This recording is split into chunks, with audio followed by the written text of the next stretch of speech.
Barmağını amputasiya ediblər. Yaxşı da ediblər. Onun problemi yoxdur.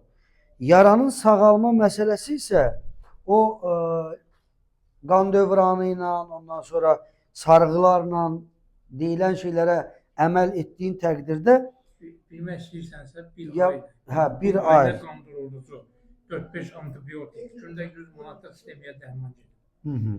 Ondan sonra 2 dəfə bu ayağımın hər birini arasında hava ilə açıblar. Bunu da açıblar.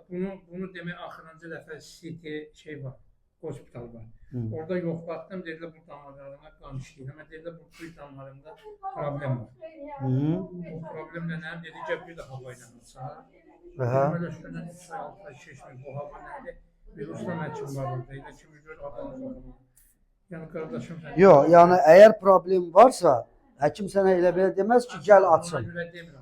Əgər problem yəqin ki var ki, deyir gəl damarı açaq. İndi bir yoxlayaq. Bir Doppler eləyək, baxaq görək damarın vəziyyəti nədir? Mən sizə deyəcəm.